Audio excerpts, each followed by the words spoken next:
Tak, moje obľúbené miesto je momentálne pod vodou. Alebo teda lepšie povedané pod bahnom. Takže si budem musieť nájsť nejaké iné miesto. Škoda. Po zime je to všetko rozmočené. Teraz pár dní dosť intenzívne pršalo. A toto je prvý deň, ktorý je taký trošku krajší a slnečnejší.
Zdravím vás, priatelia, takmer po 4 mesiacoch. Konečne som sa dostal k tomu, aby som niečo natočil. A dnes je nedeľa, konečne po pár dňoch je skvelé, úžasné počasie. Myslím, že je teraz nejakých 17-18 stupňov. Dlho mi trvalo, kým som sa dostal k tomu, aby som natočil ďalšie video. Jednak nemal som vôbec čas kvôli práci a tak ďalej, plus staviam dom, plus rodina a tak ďalej. Takže jednoducho sa nedalo. A ďalší dôvod, veľmi taký dôležitý, bol, že ja nemal som kde húliť a vonku proste zmrzať. To sa mi fakt nechcelo, takže tým pádom ani som nejak moc dýmky nedýmal a tým pádom nebolo ani čo točiť. Mám teraz ale pár noviniek, mám nejaké nové dýmky, kopec nových tabakov, takže o tom by sme sa dneska trošku porozprávali.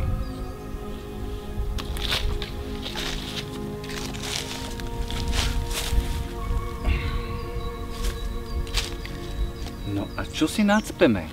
Nacpeme si vynikajúci tabačík od Dunhillu Ready Wrapped. Ja som ho objavil pomerne nedávno a je mi dosť ľúto, že už tento tabak nebude, pretože sme si náramne sadli. Ja som tie Dunhill tabaky okrem Early Morning Pipe a Nightcapu nejako moc neobľúboval, ale náhodou proste mi tak slnko to nastavilo, že kúpim, uvidím, však aj tak sa to už vyrábať nebude. Old Bruiser. Naozaj, že skvelý tabak. Ja ho mám tuto, ale chcel som aj ukázať krabičku, takže preto aj krabička. Tak ja si zatiaľ pekne nacpem.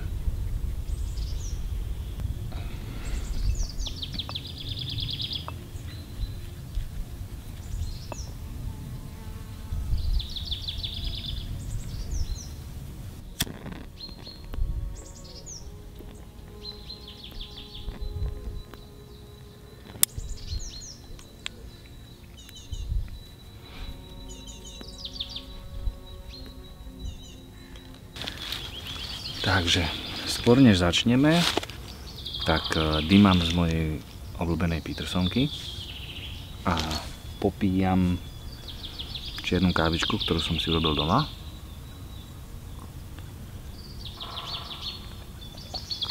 No a nachádzame sa, ako ste si určite všimli, v zálesi pri mojom obľúbenom Malom Dunaji.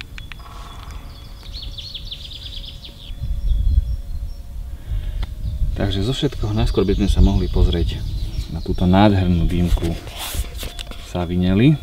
Kde to je? Tu. Tak vám ukážem, ako to vyzerá. Toto je krabička, už je samozrejme špinavá, lebo som si ju teraz oblial s kávou. Ale nič to nemení na tom. Pozrite sa, aká krásna dýmka mi došla. Savinelli, tu si dáme sem dolu. Najprv sa pozrieme, že čo všetko je dnu. Dnu je takéto krásne uzdierko na dýmku.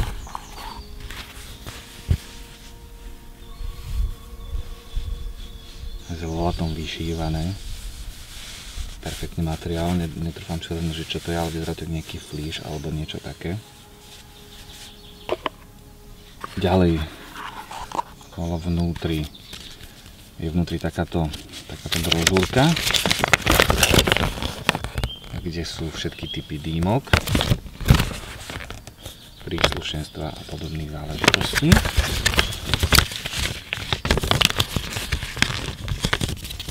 Ďalej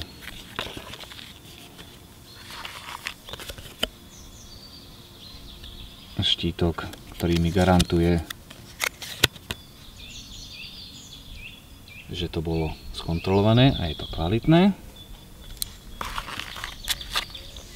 Ďalej tam boli bazové filtre, pretože to je 6 mm dýmka. A ďalšia vec, ktorá tam bola, je manuál, ako správne fajčiť dýmku.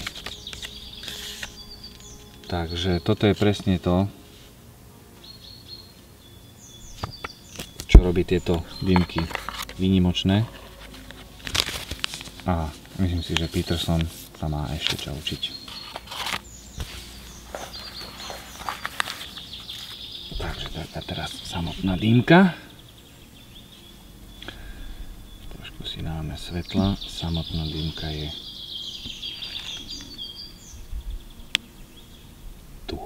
Krásna, úžasná. To človek chytí do rúk a má pocit, že naozaj drží kvalitnú dýmku. Je to teda na 6 mm filter. Ja už tam teda filter mám. Preto tie bazové. Má to strieborný krúžok. A kúpoval som ju na Smoking Pipes a bola zlacnená z nejakých $170 na $70. Neviem, či tam ešte je, alebo už nie. Z tohto radu Savinelli profesor. Ale musíte uznať, že som ju tam jednoducho nemohol nechať. To drevo, keď človek chytí, to je krása. Už mám asi 3 mesiace, ale ešte stále som z nej nedýmal a je mi normálne ľúto ju použiť. Tak sa rozhodujem, že či z nej mám holiť alebo nie, tak mi napíšte dole, čo mám urobiť.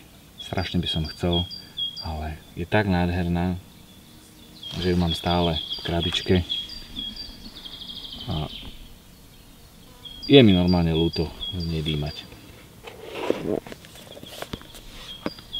Takže to by bola dýmka.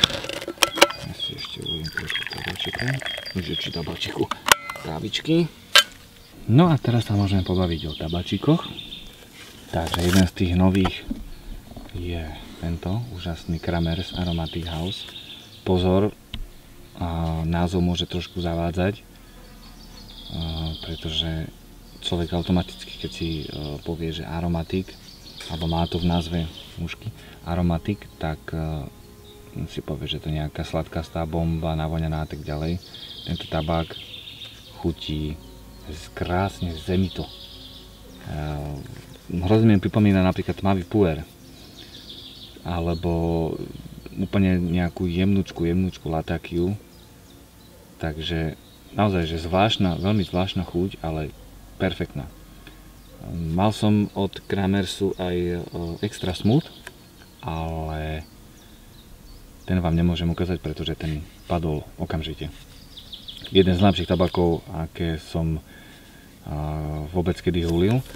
No a dúfam, že sa mi ešte podarí k nemu dostať, že mi ich niekto prinesie. Alebo teda, že mi ho niekto prinesie, lebo ten je naozaj super. A tento takisto. Vrelo odporúčam, ak budete mať možnosť, určite skvelý tabak.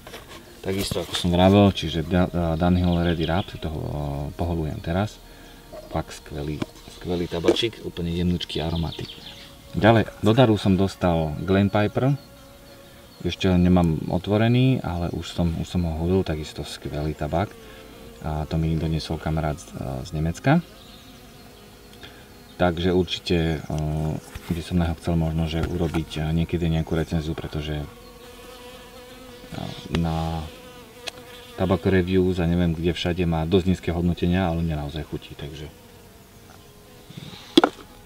uvidíme. Dúfam, že sa mi podarí.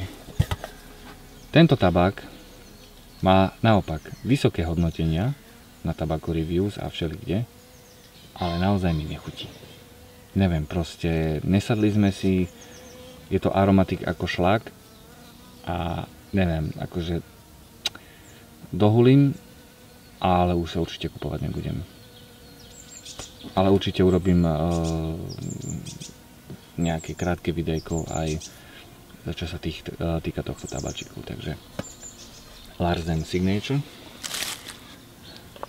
Ďalej, teraz mi Ladis priniesol takisto z Nemecka od Samuel Gavita Chocolate Flake. Ja som zvyknutý na bobovú čokoládu, ale musím povedať, že tento tabak ma naozaj milo prekvapil. Akože klobúk dole, fakt skvelý tabak. Mal som ho zatiaľ iba dvakrát, ale urobil na mňa dojem, musím povedať. Voní krásne, chutí krásne po čokoláde.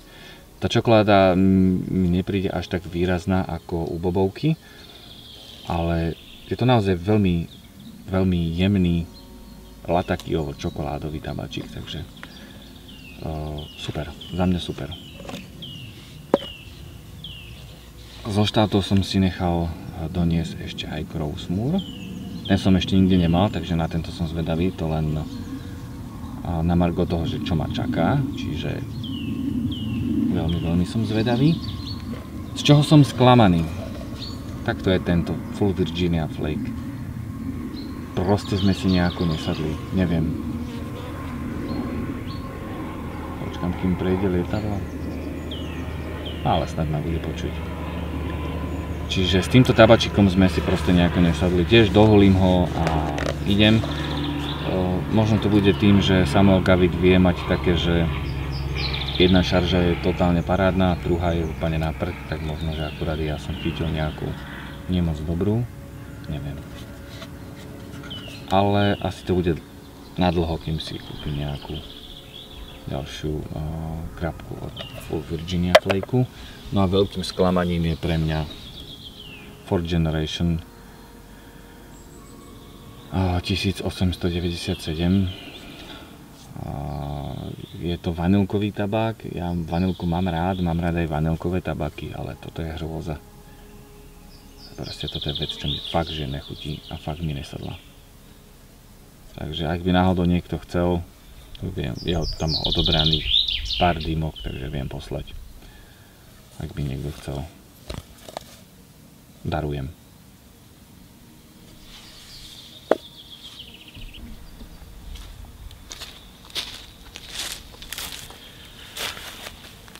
No a ešte malý dodatok, ja som to proste nevydržal.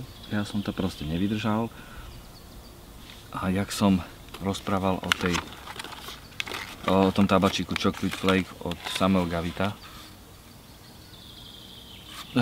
tak ja som si proste musel jeden flake rozdrobiť a na cestu domov si musím nacpať. To je tak krásna vôňa. Úžasná. No a ešte jednu vec som chcel, ktorú som zabudol samozrejme, je, že mám ešte jeden tabačik z Ameriky.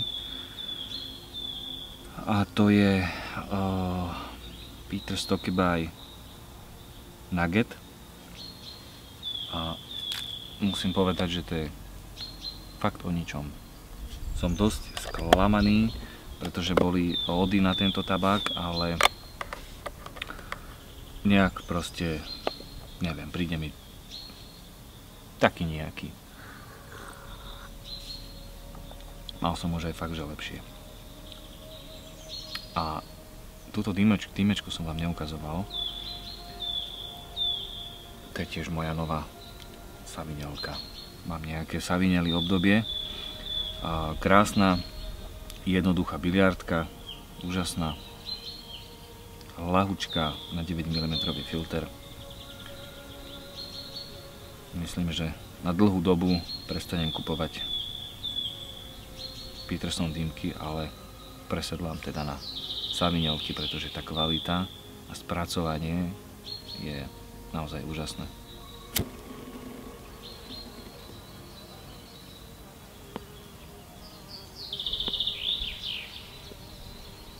Musím si dať sadku, tu mám.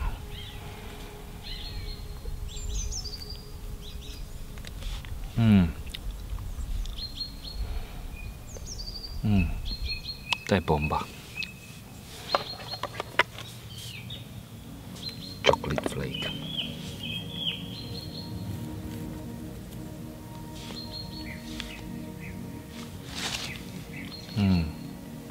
Takto v lesíku s kávičkou, keď je príjemne teplo.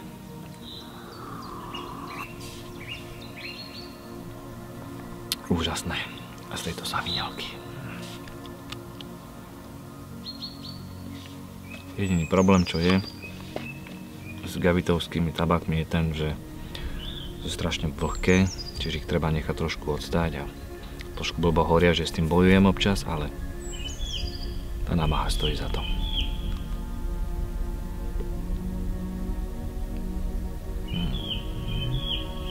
Tak, to už je naozaj všetko. Majte sa pekne a nech vás chladný dým sprevádza.